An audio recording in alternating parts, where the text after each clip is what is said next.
morning, everybody. Guys, be silent. Guys, be silent. Are you ready? Yes. Okay, let's start.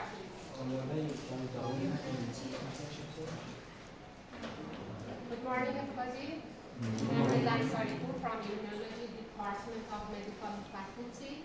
It's my pleasure that I could participate in your class today. We want to talk about one of the most important titles in the immunology, blood group, and then we will follow with another test as a complementary test or blood group typing that we call it cross-match test. As you know, we have many types of blood group in our human body. But because today we just want to concentrate on blood transfusion, we just concentrate just on two of them. Can you help me which kind of blood group has importance for blood transfusion? ABO and RH? Yes, ABO and RH. So today we just want to concentrate just on ABO and RH. We don't have any work with other blood group systems, but you know we have many types of blood group systems in our body. How many blood group, how many types of ABO blood group we have? Yes. Four. A, B, AB, and O. Yes. A, B, and O. What is the difference between them? Can you help me? Yes. The antigens. So A has B type. A has A type, sorry. And B has B You type. mean that they have some opposite antibody in front of them? Yes. Okay. AB has both, and O doesn't have it. Yes. What is the difference in the structure? Can you tell me? Anybody can help me? What is the difference between these four types of ABO blood group in their structure? As you can see here, they have some difference in their structure. We have a basic structure that we call it O. Another structure that we call it A because it has an extra N-acetyl-galactose amide, an extra sugar structure it has. In B, we have another kind of sugar that we call it galactose. So for sure in AB, we have both of them. It is the difference between these four types of ABO blood group system based on their structure.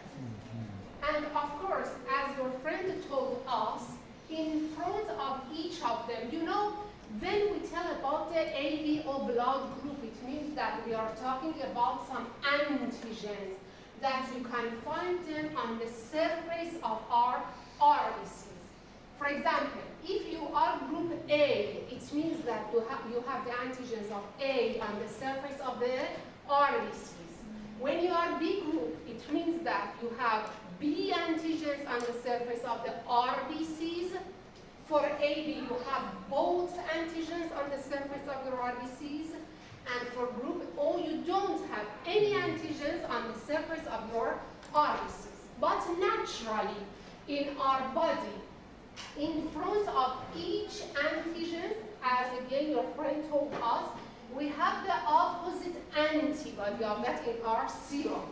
For example, I am group A. It means that I have antigens of A on the surface of my RBCs. In front of that, I have the opposite antibody of that. It means that in my serum, I have anti-A. When I am group B, I have antigen B, so I have anti-B in my serum. When I am AB, I don't have any antibody. When I am O, I have both antibodies. Is it correct? Am I right? Yes. When I am group A, it means that I have the A antigens on the surface of my RBCs. So I have anti-A in my serum. Antibody. What's the problem? Tell me.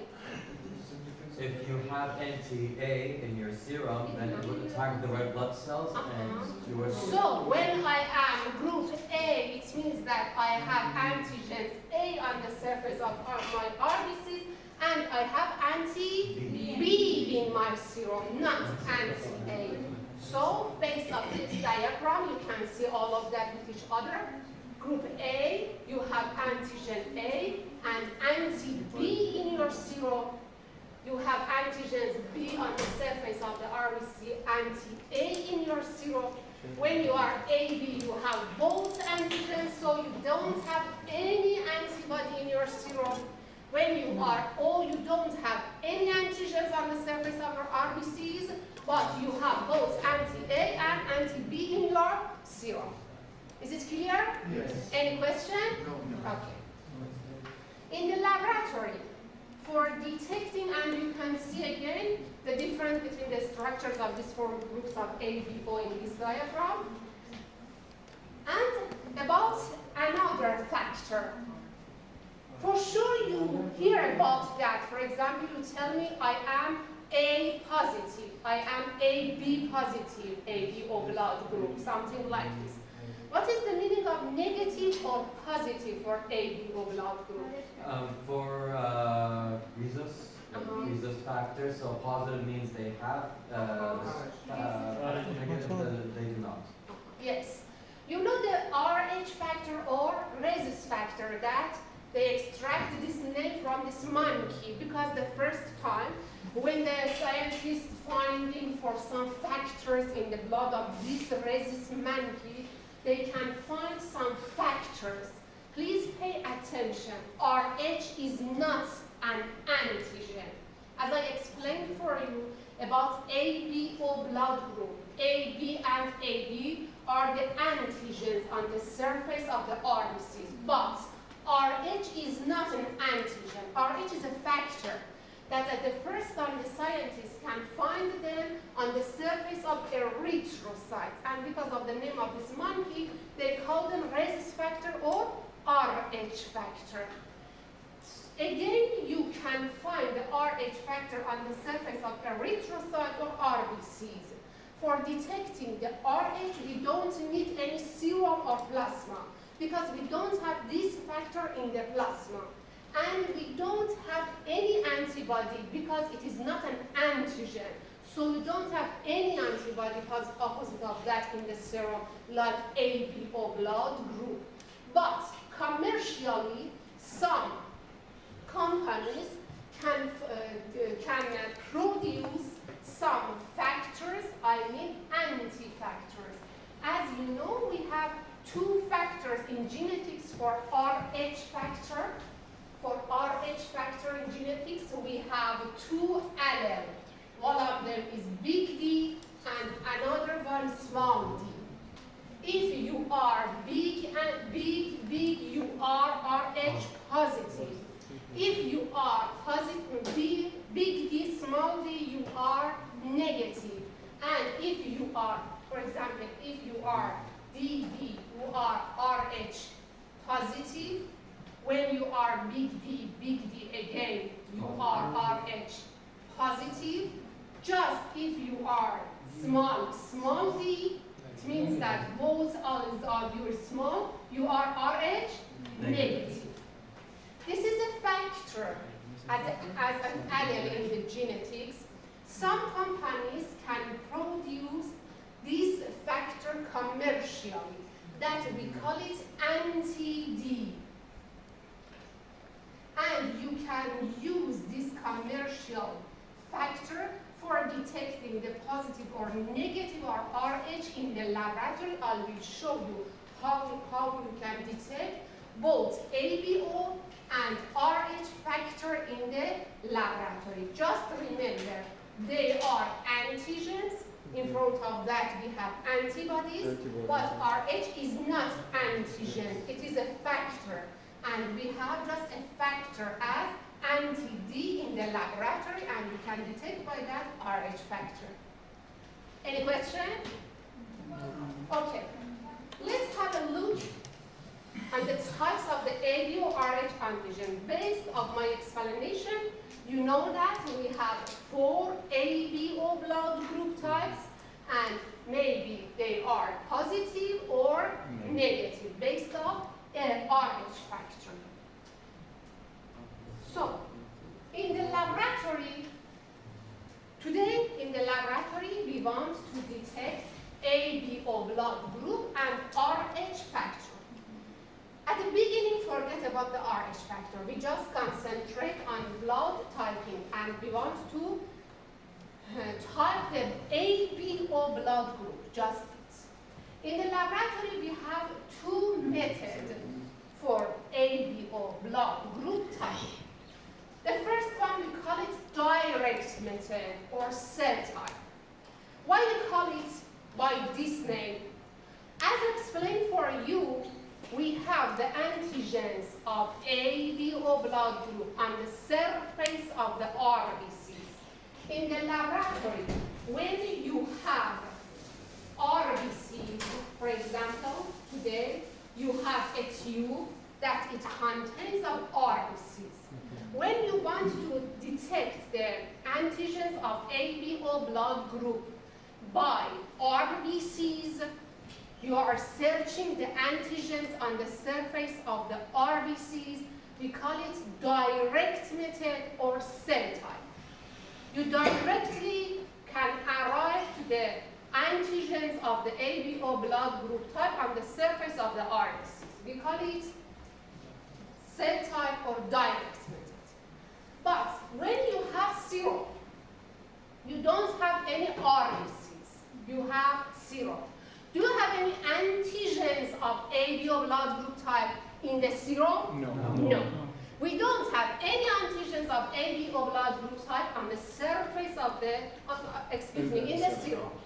But when you have just serum in the laboratory, and I ask you, please tell me the ABO blood group type of RBCs that this plasma is related to that RBCs in indirect way. Because of that, we call it indirect method or back type. Because from the serum, I want to arrive to RBCs and the antigens on the surface of RBCs. We call it back type or indirect method. Now let me show you how you can detect the blood group types by direct method and after that indirect method. You know they are complementary to each other. In the first step in the laboratory for detecting the ABO blood group, we start with direct method. We have RBCs. When we have RBCs, it means that we have the antigens of ABO blood group. For detecting the ABO blood group in front of our antigens, I need antibodies. For detecting the ABO blood group, we need antibodies. In the laboratory, we have some commercial antibodies. One of them is anti-A, this blue one is anti-A, that yellow one is anti-B. So we have antibodies and antigens beside each other. Now I want to show how you can detect the ABO blood group by these antigens and antibodies.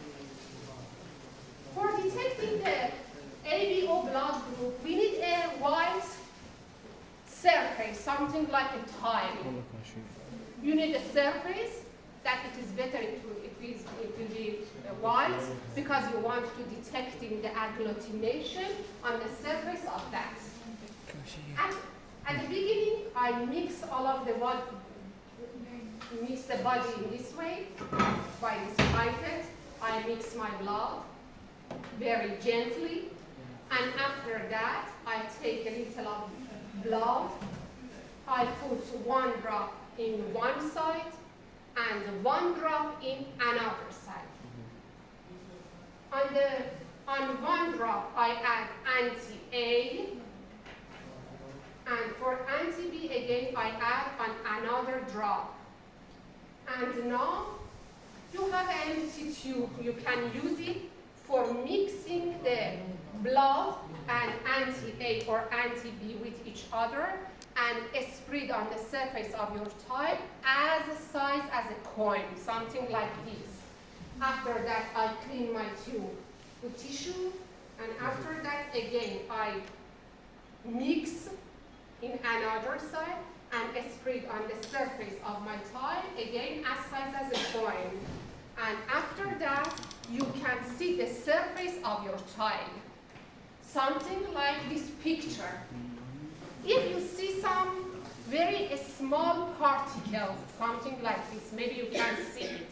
After that, in the laboratory, when you start your work, you can see it completely. You can see some drops, very small drops. We call them agglutination. What does it mean? It means that the basis of the AB or blood group type is agglutination. When you have antigen and antibody and you have a reaction between antigen and antibody, we call this basis of test agglutination. So the basis of test of AB or blood group type is agglutination between the antigens and the antibodies. You have 4 types at the end of your test. If you see these particles with anti-A, what you don't see any particles as agglutination particles with anti-B, so the blood group is A, because there is a reaction between RBCs and anti-A. It means that you have the antigen of A on the surface of your RBCs. Now you have the reaction between the antigens of A and anti-A as antibody. So here you have reaction, but here you don't have any reaction because you don't have any antigens of B on the surface of your RBC. So the blood group is A. Vice versa, if you don't have any particles with anti-A, but you have particles with anti-B, it means that the blood group is B. So if you have in both sides, you can see the particles and you have agglutination with anti-A and anti-B, it means that you have both antigens on the surface of your RBCs. It means that you are AB blood group. And if you don't have any agglutination with anti-A and anti-B, it means that you don't have any antigens on the surface of your RBCs, so your blood group is O. How about the negative or positive that it relates to RH factor? Again, as I explained for you, you can buy some commercial factors as anti-D from some companies for detecting the RH, but just RBCs. Please pay attention. Never, you cannot detect the RH factor with serum because we don't have this factor in the serum. Just with the RBCs, we can detect the RH factor. Again, for detecting the RH factor, I put another drop of blood on the surface of my tile. Instead of anti-A and anti-B, now I add anti-D, just 1 drop. And after that, again, I mix anti-D with the blood and spread on the surface of my tile as size as a coin. And again, I see it. If you see the agglutination as very small drops on the surface of your tile, it means that the RH is positive. If you don't see any particles on the surface of your tile, it means that the RH is negative. This is the direct method for ABO blood group typing. How about another method? Indirect method or back type. In indirect method, instead of RBC, you have a serum. Now I ask you, please tell me the ABO blood group of the serum. You tell me the serum doesn't have any ABO blood group type. But this serum is related to some RBCs that RBC has ABO blood group type. Because of that, we call it back type or indirect method. Instead an anti-B. Now you have natural RBCs. You have 2 tubes for indirect method or back type. You have 3 tubes. One of them is serum as a blind serum that you must detect the ABO blood group of that. You have another 2 tubes. One of them is contained of A RBCs. Another one is B RBCs. It means that the ABO blood group type of this tube is A. You know it. This one is B. You know it. Instead of that commercial antibodies, you use these natural antigens. And you must tell me the ABO blood group of this serum. For this reason, for cell back type method, again, I add 1 drop of this A RBC in one side and B RBC in another side. And add 1 or 2 drops is better, 2 drops of serum in each drop of my A and B. Something like this. And again, I mix them. I clean my tube. Again, mix another side. And again, I see, if I see that small particles, it means that I have agglutination. Okay. If I don't have any particles, it means that I don't have any agglutination. And let's have a look at the conclusion of our test. If you see that particles with RBC of A and you don't have any particles with RBC of B, it means that the ABO blood group that relate to that serum is group B. Vice versa. If you don't have any particles with A, but you have particles with B, the group is A. If you have in both sides particles of agglutination, it means that the group is O, and vice versa, the group is A. Do you get it? Any question? Okay. This is about blood group typing by direct and indirect method, and you can see the conclusion in this table. What about RH and indirect method? As I explained for you, you cannot detect the RH in indirect method because by serum you cannot detect the RH. Just with RBC in direct method you can detect the RH factor. Because you don't have the antigens of RH is not an antigen, it is a factor that you can find them on the surface just on the RBCs, not in the serum. Okay.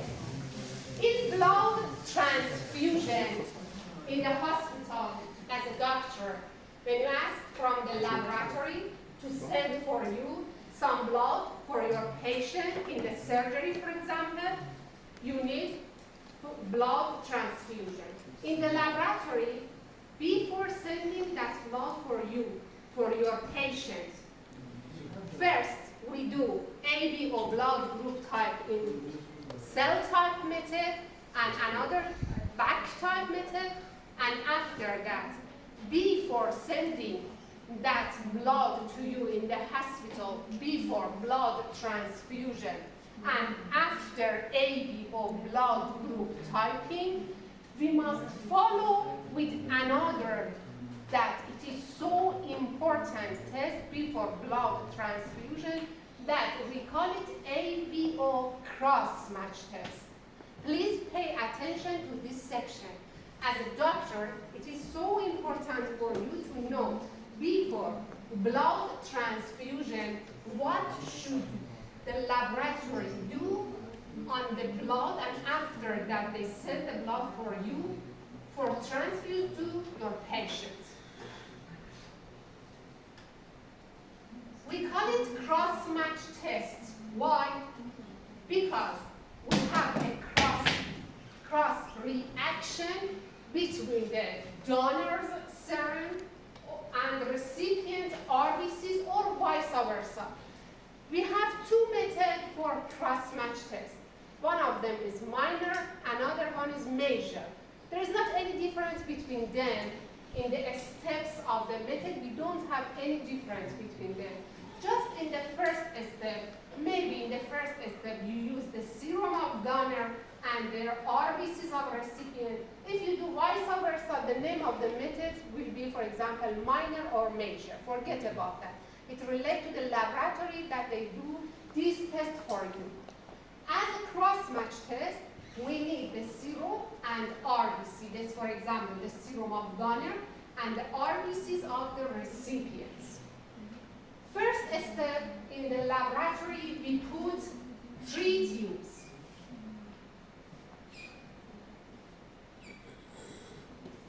In all of them, we mix, for example, 2 drops of the serum of the donor and 2 drops RBCs of the recipients. 2 drops of serum and 2 drops of RBCs. This one for donor and for the recipients. Here and here, all of them. The first tube, we call this tube the cold tube. These 2 others, we call them warm tubes. You know, in the ABO blood group and RH, we have some expected antibody, as I explained for you. For example, if you are A, you have anti-B. When you are B, you have anti-A. When you are AB, you don't have. When you are O, you have, yes, anti-A and anti-B. When you are RH, you have anti-D.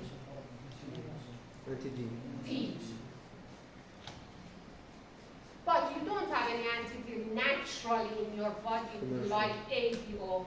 But you have some alleles as big and small, and in front of that you can make some commercial antibodies that we call it anti-D. They are commercial. It is commercial, not natural, but we have it in the laboratory as I showed you. They are expected antibody in ABO blood group system. But we have some unexpected antibodies, something like IgM or IgG.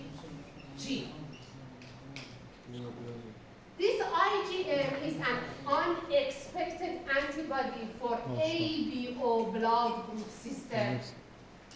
And IgG, that we have 2 kinds of that, complete and incomplete IgG, that it relates to Rh factor system. We call them unexpected antibody.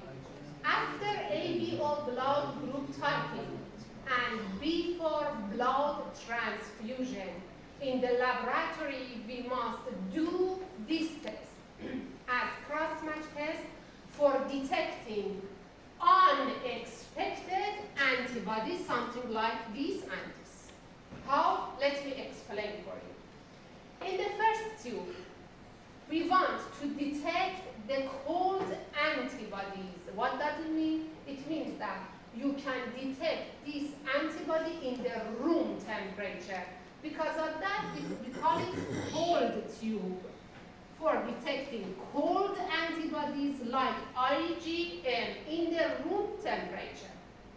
We call this tube room temperature tube.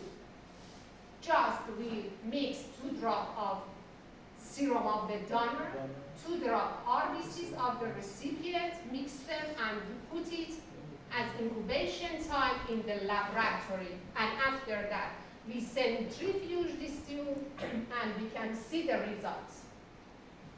How about two other tubes? Maybe you don't have any unexpected antibodies, cold antibodies, something like IgM. You don't have any IgM. It means that the donor and recipient compatible with each other for IgM. You don't have any reaction in this tube. It means that they are compatible with each other. But if you follow your test, maybe you see some unexpected IgG as warm antibodies. You cannot detect these warm antibodies in the first tube in the room temperature. You must warm your tubes.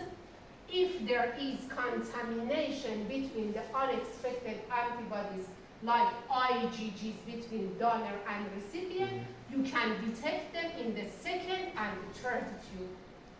The second tube, we call it albumin. After incubation time and after centrifuge, in the second tube, we must add this material that we call it albumin. You know, there is some negative charge between the antigens and antibody. That this negative charge don't let to the antigens and antibody to attach to each other.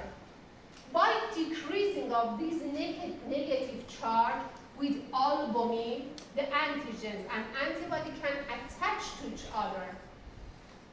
So by warming this tube in 37 degrees centigrade, you can detect complete IgG antibodies. If you see reaction in the second tube, it means that there is some incompatibility between the donor and the recipient. But maybe you don't have any reaction here, so you don't have any IgM incompatibility between donor and recipient.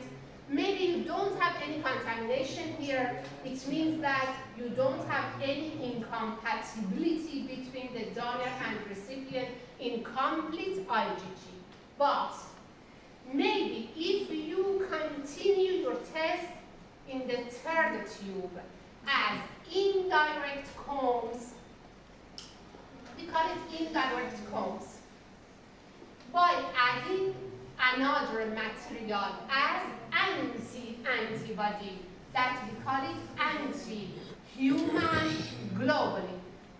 You know, we have some complete antibodies that they can attach to antigens with both arms. We call them complete antibodies. What? We have some incomplete antibodies that they can attach that antigen just with one arm. Because of that, you cannot detect them in the first and second tube. In the third tube, we put the tube in the 37 degrees centigrade. We warm our tube in the 37 degrees centigrade, and after that, we add anti-human globulin for coming. The anti-human coming here, sit here, and because of this antibody can attach to the antigen with both arms. Now in the third tube, you can detect the incomplete antibody, something like incomplete IgG. They are warm and incomplete antibodies. You can detect them in the third tubes. Now, let me show you how can read the conclusion of the cross match. And after that, in the laboratory, we report the conclusion of this test to you as a doctor in the hospital, and we will tell you if you can do the blood transfusion or not. Are these donor and recipient compatible with each other or incompatible with each other? If you see some drops, some particles, as I show you on the surface of these tiles, something like these particles, you can see them in the tubes cross-match test. If you don't see any particles in any of these 3 tubes, you don't have any particles. You just have a mix of serum and RBC, just it. This is negative because we don't have any particle in it. We don't have any particle. We don't have any particle.